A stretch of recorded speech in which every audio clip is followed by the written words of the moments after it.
राम राम भैया, जय माता दी, जय सीताराम, जय माँ भवानी देहाती मंत्र में आपका हार्दिक स्वागत है। दोस्तों, आज आपको मैं दूंगा आपके शत्रु पर यानी भयंकर दुश्मन पर बाण मारने का मंत्र। तो भैया, आज की जानकारी बहुत ही उत्तम और शक्तिशाली और पावरफुल होने वाली है। दोस्तों, आप लोगों के मेरे पास बहुत ज़्यादा कमेंट आ रहे थे कि गुरुजी दुश्मन पर कोई शत्रुनाशक बाण मारने का मंत्र दो। तो भैया, आज ऐसी जानकारी आज आपको मैं देने के लिए जा रहा हूं। दोस्तों, जो जानकारी मैं देने के लिए जा रहा हूं, यह जानकारी बहुत ही विनाशक और उग्र है। भैया, इस जानकारी में इसमें नहीं, कोई भी जानकारी हो उसमें गुरु दीक्षा लेना अत्यंत आवश्यक होता है। गुरु मंत्र बहुत जरूरी होता है, सुरक्षा मंत्र बहुत जरूरी होते हैं। क्योंकि दोस्तों, जिस किसी पे आप बाण मारोगे वो जानकार तांत्रिक हुआ तो उसी बाण को आप पर बैक कर देगा। ठीक है, मैं आपको समझा रहा हूं भैया। जिस पर आप कोई तांत्रिक क्रिया करो, ठीक है, शत्रु को विनाशक घात मूठ कुछ भी चलाओ उस पर, अगर वो तांत्रिक हुआ, अच्छा तांत्रिक हुआ, तो देख बार के आप पर बैक कर देगा वो। क्योंकि ये खतरनाक क्रिया दो दारू तलवार के समान होती है। इसकी इधर भी दारू होती है और इसकी इधर भी दारू होती है। मेरा मतलब आप समझ ही रहे हो। तो इसीलिए भैया, इन खतरनाक प्रयोगों के लिए गुरु दीक्षा सुरक्षा मंत्र अत्यंत आवश्यक हैं। अगर आपके पास सुरक्षा मंत्र होंगे तो वो आप भी बच जाओगे और आपका परिवार भी बच जाएगा। लेकिन दोस्तों, इतनी भयंकर क्रिया किसी पर करने से पहले 100 बार सोचना चाहिए कि दूसरा आदमी कैसा है। ठीक है, वो तांत्रिक तो नहीं है, वो हकीकत में जानकार तो नहीं है। अगर जानकार के पास आपने ऐसी उग्र क्रिया कर दी तो आप वो बैक भी तो कर सकता है। तो इसीलिए गुरु मंत्र सुरक्षा मंत्र अत्यंत आवश्यक है। प्रत्येक क्रिया गुरु के सानिध्य में करनी चाहिए, गुरु से पूछकर करनी चाहिए, ताकि गुरु आपकी रक्षा कर सकें। तो भैया, वीडियो करता हूँ प्रारंभ। दोस्तों, यह साधना, यह मंत्र जागृत बहुत ही उग्र और विनाशक है। इस मंत्र को किसी पर आजमाने के लिए भैया कदाप न करें। किसी गरीब आदमी को न सताएं, किसी सज्जन आदमी को न सताएं, किसी भले आदमी को कदाप न सताएं भैया। क्योंकि ऐसी चीज, ऐसी भयंकर क्रिया ये दुष्टों के लिए है, दुष्ट तांत्रिकों के लिए है। दोस्तों, कोई इंसान अपने पैसे के मद में किसी को नहीं समझता है क्या है, कुछ नहीं है। ठीक है, वो जनता को दुख देने के लिए जन्म लिया है उसने। न आप खुश और न किसी को दूसरे को चैन से रहने, जो मतलब जो रहने देता है।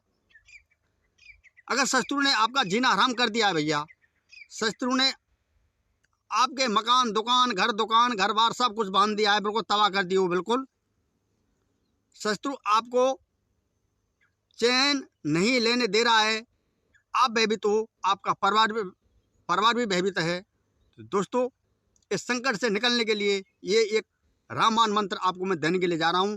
इससे आपका शत्रु मिनटों में चित्त हो जाएगा। मतलब कहने मेरा सीधा ये है। और ये इतना भयंकर मंत्र है दोस्तों, अगर उसने अपने सुरक्षा मंत्र भी लगा लिए हों,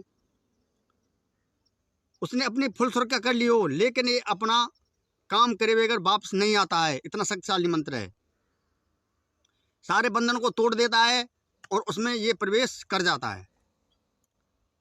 दोस्तों, इसके लिए आपको करना है, पहले भैया इस मंत्र को आपको जागृत करना होगा।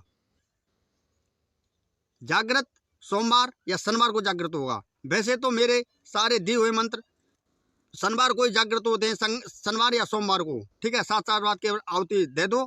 गुरु मंत्र आपके पास होना चाहिए और ये मंत्र तुरंत काम करने लग जाते हैं। लेकिन भैया, अगर आपको जल्दी है, मंत्र में जान डालनी है आपको, ठीक है, समझ रहे हो, मंत्र जागृत करना है, तो इसके लिए आपको 1008 बार इसमें आहुति लगानी पड़ेगी। तो ये मंत्र तुरंत काम करने लग जाएगा। दोस्तों, आपको चाहिए एक डाब का आसन, एक रुद्राक्ष की माला, थोड़ा सा लोबान, गूगल धूप और हवन सामग्री। थोड़ा सा उसमें आप गोला डाल दें, जैसे कहीं कहीं पर उसे खुपरा बोला जाता है।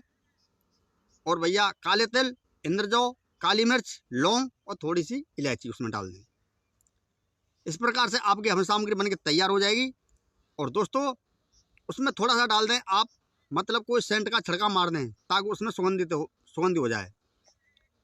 फिर चाहिए आपको एक बजरंगबली हनुमान जी का, मतलब महावीर बजरंगबली का आपको एक चित्र चाहिए। अगर मंदिर हो तो और ही अच्छी बात है, मंदिर नहीं है आपके पास इर्द गिर्द, तो बजरंगबली का आपको एक तस्वीर लगा लेनी है, चित्र। उसके सामने पर ये मंत्र आप जागृत करें। वैसे ये मंत्र शमशान में जागृत हो सकता है, निर्जन स्थान में जागृत हो सकता है, गंगा जी, जमुना जी या और कोई नदी उसमें भी जागृत हो सकता है। लेकिन किसी मंदिर, हनुमान जी का मंदिर हो तो उसमें ये मंत्र बहुत जल्दी प्रभावशाली हो जाता है। दोस्तों अगर मंदिर नहीं है तो चिंता करने की कोई जरूरत नहीं है, एक तस्वीर लगा दें, चित्र लगा दें हनुमान जी का, उसी से काम हो जाएगा।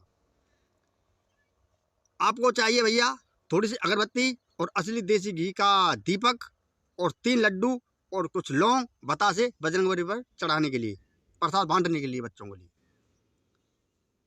दोस्तों फिर आपको इस मंत्र का 1008 बार हनुमान जी के सामने बैठकर और जाप करना है। और बार बार महावीर से प्रार्थना करनी है कि हे प्रभु, हे हनुमान जी, मैं अपने शत्रु से बहुत ज़्यादा परेशान हूँ, मैं और मेरा परिवार भयभीत है, मैं बिल्कुल अच्छा सच्चा आदमी हूँ, आप जानने वाले हो, आप सब कुछ जानते हो प्रभु, मैं आपकी शरण में आया हूँ, मेरा एक मंत्र में जान आ जाए और मैं अपने दुश्मन का विनाश कर सकूँ। तो भैया वो मंत्र इस प्रकार है, मंत्र बता देता हूँ। बात बात अकाल बात, अंध बात, धनुष बाण लक्ष्मण के हाथ, दुश्मन मेरा चाहे हो पाताल, लगे बाण करे आघात, छाती चीर लहू निकाल, हनुमंत वीर तोड़ के वार, न तोड़े तो माता अंजनी की दुहाई, दुहाई सीता मैया की, सतगुरु के बंदों पार। मंत्र केवल इतना सा ही भैया। मंत्र एक बार से और बोल देता हूँ। बात बात अकाल बात, अंध बात, धनुष बाण लक्ष्मण के हाथ, दुश्मन मेरा चाहे हो पाताल, लगे बाण करे आघात, छाती चीर लहू निकाल, हनुमंत वीर तोड़ के वार, न तोड़े तो माता अंजनी की दुहाई, सीता मैया की दुहाई, सतगुरु के बंदों पार। केवल मंत्र इतना सा ही भैया। इस मंत्र को पहले आपको ढंग से याद कर लेना है, बिल्कुल इसमें कोई त्रुटि न हो। जैसे मैं बोलता हूँ मंत्र को जल्दी जल्दी, इस प्रकार से मंत्र जल्दी रिपीट में होना चाहिए, ठीक है। ऐसे मैं धीरे धीरे आपको बोल के बता रहा हूँ, लेकिन मंत्र तेजी से बोलना चाहिए, उसमें किसी प्रकार की कोई गड़बड़ या त्रुटि नहीं होनी चाहिए। पहले मंत्र ढंग से याद करो, उसके बाद में इसका प्रयोग करो। तो भैया जैसे मंत्र इस प्रकार से बोला जाएगा। बात बात अकाल बात, अंध बात, धनुष्मान लक्ष्मण के हाथ, दुश्मन मेरा चाहे हो पाता, लगे बाण करे आघात, छाती चीर लहू निकाल, हनुमंत वीर तोड़ के वार, न तोड़े तो माता अंजनी की दुहाई, सीता मैया की दुहाई, सतगुरु के बंद पार। इस प्रकार से आपको इस मंत्र का जाप करना है। जब 1008 बार आपके पूरे हो जाएं भैया, तो भैया आपको सीधे अपने घर चले आना है। फिर आपको अपने दुश्मन का विनाश करने के लिए करना है, आपको एक पुतला बनाना पड़ेगा। पुतला बनेगा आपका भैया जौ के चून का छोटा सा पुतला। उसमें शत्रु का कोई निशान होना चाहिए, जैसे फोटो हो, पैर की मिट्टी हो या उसका कोई वस्त्र हो। अगर उसका कोई कपड़ा हो तो कपड़े को जला दें और उसमें मिट्टी में मिला दें, ठीक है। अगर फोटो नहीं है तो दुश्मन का चित्र अपनी बिल्कुल बुद्धि में बैठा लें, भ्रुकुटी में बैठा लें। बिल्कुल दुश्मन का चेहरा आपके सम्मुख होना चाहिए और क्रोध से ये काम करना है आपको। तो दोस्तों एक पुतला बनाकर फिर आपको बमूल के 21 कांटे लेने हैं। बमूर ये कहेंगे पर उसे कीकर बोला जाता है। कांटे जोड़ा से आते हैं, दोनों कांटे इस प्रकार से लंबे लंबे सूर होते हैं उसके कांटे।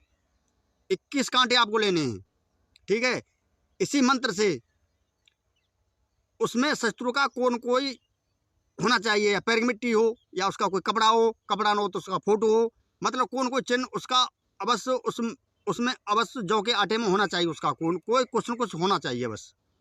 दोस्तों इसको अपने घर में कदाप न करें, किसी जंगल में चले जाएं, घर से बाहर चले जाएं। मैं आपको शमशान के लिए जाने के नहीं बोल रहा हूँ, लेकिन घर से बाहर खुला आसमान होना चाहिए, बिल्कुल एकांत वासा जगन्नाथ जासा। ये क्रिया रात्रि की होगी, उस कांटे में इस मंत्र को 3 बार बोलना है प्रत्येक कांटे पर, और उसमें चुभा देना है आपको। जैसे कांटा चुभता चले जाएगा, शत्रु पर, आपके दुश्मन पर वहीं तकलीफ तुरंत होने लग जाएगी।